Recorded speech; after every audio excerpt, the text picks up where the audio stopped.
सुख प्राप्त हो बेटी। बैठो। कुंती, आज जो मैं तुमसे बात कहने आया हूं उसे कहने में विलंब अवश्य हुआ है, किंतु मैं चाहता हूं कि रोहित को तुम्हारी हर बात ज्ञात होनी चाहिए। आप कौन सी बात कर रहे हैं स्वामी जी? हर वो बात जो तुम्हारे जीवन से जुड़ी हुई है। तुम दोनों पति पत्नी का जीवन व्यतीत करने वाले हो, इसलिए रोहित को तुम्हारे जीवन से जुड़ी हर बात का ज्ञान होना आवश्यक है। रोहित जी तो क्या, इस शहर के हर आदमी को मालूम है कि कुंती की जिंदगी में क्या हुआ है। इस शहर के लोग और रोहित में अंतर है कुंती। तुम्हें इस अंतर को पहचानना होगा। लोग तो बहुतेरे हो सकते हैं, किंतु पति मात्र एक ही होता है। स्वामी जी, यही तो मैं कह रही हूं कि रोहित जी को मेरे बारे में सब कुछ पता है। वो सब कुछ जानते हुए ही मुझसे शादी कर रहे हैं। उनकी बाजी भी मेरे बारे में सब कुछ जानती है। क्या वो जानते हैं कि कर्ण का पिता कौन है?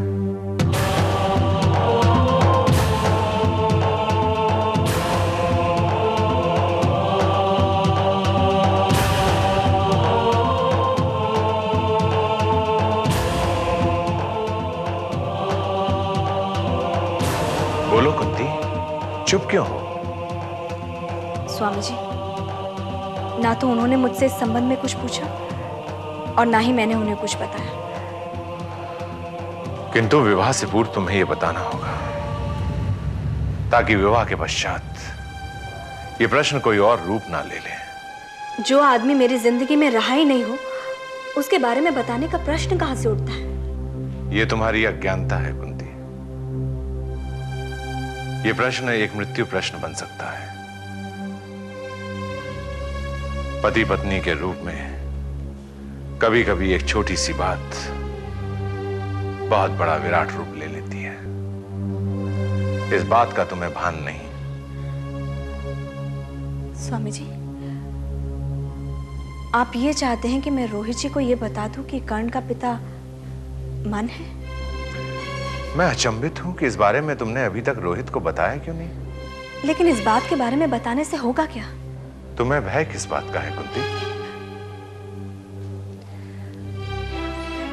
मुझे अपने लिए भय नहीं है स्वामी जी। मुझे भय है तो सिर्फ मन की पत्नी पुष्पा के लिए। आप जानते हैं, पुष्पा रोहित जी की कंपनी में काम करती है। अगर उसे इस बारे में पता चल गया तो क्या होगा? मेरी जिंदगी का जो होना था वो तो हो चुका है, लेकिन मेरी वजह से पुष्पा की जिंदगी बर्बाद हो जाए, ये मैं नहीं चाहती। अगर मन का नाम पुष्पा को पता चल गया तो उसकी जिंदगी का क्या होगा? कुंती, यदि रोहित को किसी और माध्यम से मन के बारे में पता चला तब क्या होगा? इस विषय में सोचा है तुमने? स्वामी जी, मैं आज तक चुप थी तो सिर्फ पुष्पा के लिए। तुम्हारा निर्णय अनुचित नहीं है कुंती। तुम्हें रोहित के समक्ष एक आदर्श पत्नी का दायित्व निभाना है, और तुम्हारा आदर्श यह है कि तुम कोई भी बात रोहित से गुप्त मत रखो, उसे साफ साफ बता दो। छिपाने से गंदगी फैलती है, पाप बढ़ता है। मन को अपने जीवन के जिस अंधेरे में तुमने डाल दिया है, वहां से निकालकर तुम्हें रोहित के समक्ष प्रकाश में लाना होगा। लेकिन स्वामी जी, मैंने मन के बारे में रोहित जी से छिपाकर उनके साथ कोई बेईमानी नहीं की है। मैं मानता हूं और तुम्हारी चुप्पी को भी जान गया हूं। उसके उपरांत भी मैं यही चाहूंगा कि तुम उसे मन के बारे में सब बता दो। स्वामी जी, आपने तो मुझे बड़ी उलझन में डाल दिया है। नहीं कुंती, अपने आप को दुविधा में मत डालो। जब तुम ये सच्चाई उसे बता दोगी तो सारी दुविधाओं का अंत हो जाएगा। जब तुम्हारा अपना मन सच्चा है तो उस दुष्ट मन को अपने जीवन में स्थान मत दो। लेकिन जब उसने मुझे अपनी जिंदगी से निकाल फेंका है तो फिर मैं उसे अपनी जिंदगी में स्थान क्यों दूं? स्वामी जी, कुंती मन की असलियत को जानकर भी जिंदा रह सकती है, लेकिन पुष्पा नहीं। इस समय तुम पुष्पा के बारे में मत सोचो। जो नियति में होना है वो होगा, परंतु रोहित को मन के बारे में बताना तुम्हारा दायित्व है, और सब कुछ भुलाकर अपना दायित्व निभाओ। ठीक है स्वामी जी, मैं उन्हें सब कुछ बता दूंगी, हर बात का खुलासा कर दूंगी। लेकिन रोहित जी मन के बारे में पुष्पा से कुछ नहीं कहेंगे, इस बात का आपको मुझे भरोसा देना होगा। ठीक है। और मेरी आपसे एक प्रार्थना है। क्या? मैं मन के बारे में रोहित जी को जब बताऊंगी, उस समय आप मेरे पास होंगे। मैं भी यही चाहता हूं कि मेरी उपस्थिति में ही तुम मुझसे बातें करो। रोहित को समाचार दे देना, और हो सके तो आज रात्रि को ही मेरे आश्रम में आ जाना। विलंब मत करना, मैं प्रतीक्षा करूंगा। जी।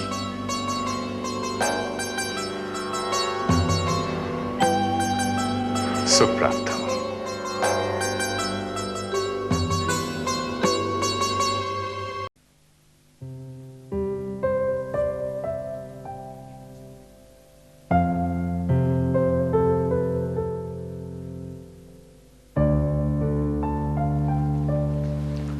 हेलो माँ।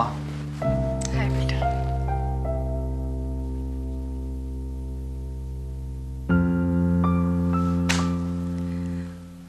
हाँ तो रोहित, तुमने इस बारे में क्या सोचा? किस बारे में माँ? वही जो स्वामी जी ने घर पर आकर कहा था। रोहित, हमने इस बारे में बहुत सोचा और हम इसी नतीजे पर पहुंचे हैं कि स्वामी जी की बात मान लेने में ही हम सबकी भलाई है। हमें अपनी नहीं, कुंती की भलाई के बारे में सोचना चाहिए। रोहित, कुंती हमसे अलग थोड़ी है। अरे हम सबकी भलाई मतलब कुंती भी तो उसमें शामिल है ना। मेरी तो ये समझ में नहीं आ रहा है कि स्वामी जी को जब मालूम है कि हम कर्ण को अपनाने के लिए तैयार हैं, तो उन्हें किस बात की दिक्कत है? जो दिक्कत है वो तुम्हें दिखाई नहीं दे रही है रोहित। बेटा, भावना में बहकर हम इतना बड़ा फैसला कैसे कर सकते हैं? माँ, मैं फैसला कर चुका हूं और कुंती भी इसके बारे में जानती है। अब अगर स्वामी जी की बातों में आकर हम फैसला बदलते हैं तो कुंती के दिल पर क्या बीतेगी? तुम्हें कुंती के दिल का ख्याल है, तुम्हें अपने भविष्य की कोई चिंता नहीं है। अच्छा रोहित, तुम्हें क्या लगता है कि स्वामी जी जैसे इतने पहुंचे हुए धर्मात्मा ने यह बात ऐसे ही कह दी, उनकी बात का कोई मतलब नहीं है? माँ, मैं ये नहीं कह रहा कि स्वामी जी की बात का कोई मतलब नहीं है, वो अपनी जगह सही है, लेकिन हमें सबकी बात सुनने के बाद भी कुंती का ख्याल रखना होगा। रोहित, आखिर तुम कहना क्या चाहते हो? यही माँ, कर्ण अगर स्वीडन से वापस आ जाता है तो कोई दिक्कत नहीं। यही तो तुम समझ नहीं रहे हो रोहित। कर्ण अगर स्वीडन से वापस आ जाता है तो उसकी जिंदगी भी खराब होगी और उसके साथ साथ तुम्हारी भी। वो कैसे माँ? रोहित, कल को तुम्हारा अपना बच्चा हुआ तो क्या कर्ण को वो प्यार मिल पाएगा जो उसे मिलना चाहिए? कुंती किस किस को संभालेगी बेटा? ये कहने में जितना आसान लग रहा है ना, ये निभाने में उतना ही मुश्किल है। कुंती अपनी ममता के टुकड़े नहीं कर पाएगी। मुझे आपकी बातें सुनकर लग रहा है कि आपने कभी दिल से चाहा नहीं कि कर्ण कभी वापस आए। तुम्हें ऐसा क्यों लग रहा है बेटा? माँ, जिस तरह की आप दलीलें दे रही हैं ना, उससे तो यही लगता है कि आप इस बात के इंतजार में थी और आज जैसे आपको मौका मिल गया है। ऐसा कुछ भी नहीं है रोहित। और फिर स्वामी जी की बातों ने हमें सोचने पर मजबूर किया है। रोहित, अगर ये बात इतनी आसान होती तो स्वामी जी इतनी दूर से चलकर हमारे पास नहीं आते ये बताने के लिए। मैंने ये बात कुंती को ही बताई है। वो तुम्हें कहाँ मिल गई? उससे मिलने में आश्रम गया था। रोहित, एक तो तुम्हें जल्दी बहुत रहती है बताने की। माँ, इसमें जल्दी वाली कौन सी बात है? जो बात कुंती से जुड़ी है वो बात तो उसे बतानी पड़ेगी। तो फिर क्या कहा उसने? उसने यही कहा कि मैं मानती हूँ कि स्वामी जी की भावना मेरी भलाई की है, लेकिन मैं क्या करूँ? मैं कर्ण के बिना अधूरी हूँ। रोहित, वो अधूरी है तो शादी के बाद माँ बनकर वो पूरी हो जाएगी। वो माँ कहलाना चाहती है तो उसे माँ का दर्जा मिलेगा। माँ वो सिर्फ कर्ण की माँ कहलाना चाहती है। कर्ण के बिना वो जी नहीं सकती। इसलिए मैंने भी फैसला किया है। कैसा फैसला? माँ, मैंने ये फैसला किया है कि मैं कुंती के लिए कोई दुविधा पैदा नहीं होने दूंगा। वो कर्ण की माँ कहलाना चाहती है, वो कर्ण की ही माँ रहेगी। इसलिए मैं अपनी संतान पैदा नहीं होने दूंगा। क्या?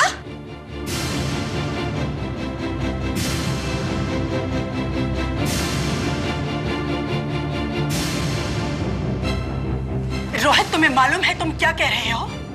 अरे पागल तो नहीं हो गए तुम? तुम्हें हमने पहले भी बताया था कि हम आज तक इसी उम्मीद में जिंदा हैं कि हमारे इस खानदान का वारिस तुम्हारी शादी के बाद आएगा। क्या तुम हमसे हमारी वो उम्मीद छीन लोगे रोहित? क्या तुम इस वंश को आगे बढ़ने से रोक दोगे? नहीं रोहित, तुम ऐसा नहीं कर सकते। माँ, मैंने कुंती से वादा किया है। उस वादे को तोड़ दो। हम स्वामी जी के साथ हैं। हम भी नहीं चाहते कि कर्ण इस घर में वापस आए। हमें हमारे वंश का दीपक चाहिए। ठीक है माँ, मैं कर्ण को गोद दत्तक पुत्र ले लूंगा। फिर तो आपको कोई एतराज नहीं। हम उसे गोद क्यों ले लेंगे? क्यों लेंगे हम उसे गोद?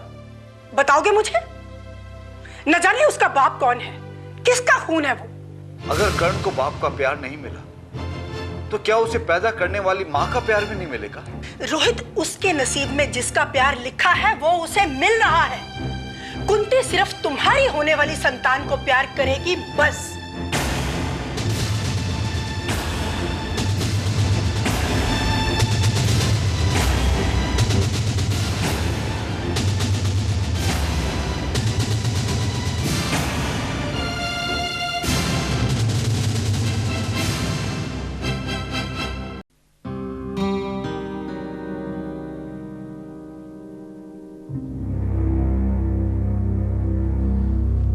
आपने मुझे बुलाया सर?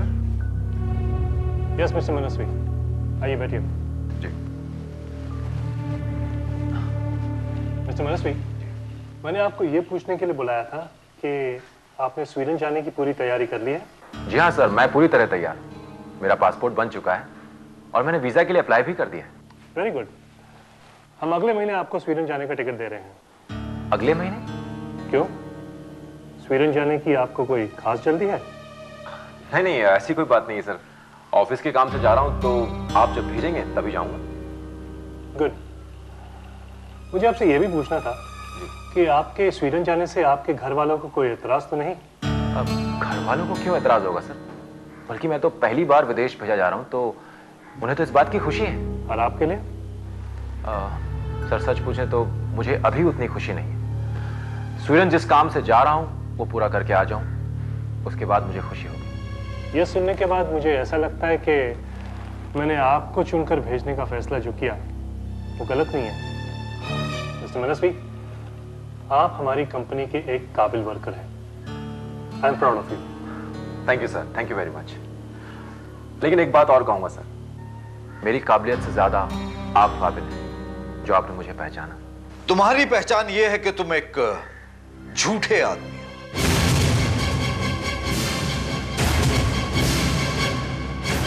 रोहित,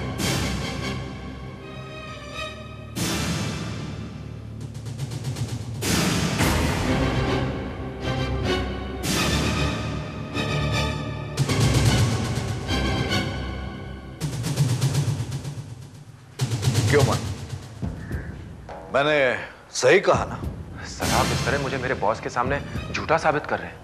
मिस्टर मन, तुम ये मत सोचना कि तुम्हारे झूठ का पता मिस्टर सुनील प्रसाद को नहीं है।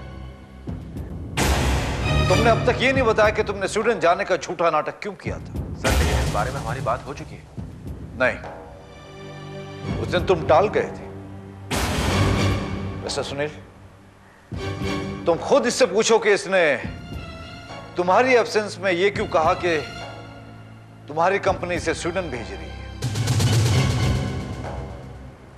बोलिए मिस्टर मनस्वी। रोहित ने मुझे यह बात बताई थी, लेकिन मैंने इसके बारे में आपसे कोई पूछताछ नहीं की। आज आप मुझे मिस्टर रोहित के सामने ये बताइए कि आपने ये झूठ क्यों बोला था? सर मैंने झूठ बोला था, लेकिन अब वो सच हो गया। आप खुद मुझे स्वीडन भेज रहे हैं। Well, that's right, but that's a coincidence. ये तो संजोग की बात है। लेकिन उस वक्त आपने ये झूठ क्यों बोला था? मिस्टर सुनील,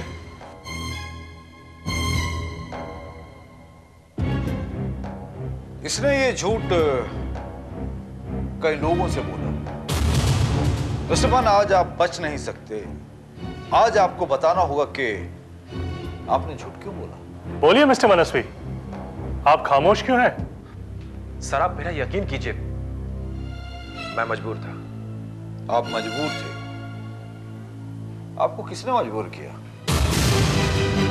इंसानियत। जब मैंने कुंती की अपने बेटे के लिए तड़प देखी तो मेरे दिल में हमदर्दी पैदा हो गई। बस इंसानियत के नाते मैंने उसकी मदद करने की ठान ली। इंसानियत के नाते? जी हाँ। आप कुंती से क्यों शादी कर रहे हैं? इंसानियत के नाते। आपकी माँ जी कुंती को बहू के रूप में क्यों स्वीकार करने को तैयार है? सिर्फ इंसानियत के नाते। तो मैं भी इंसानियत के नाते कुंती की मदद करना चाहता था।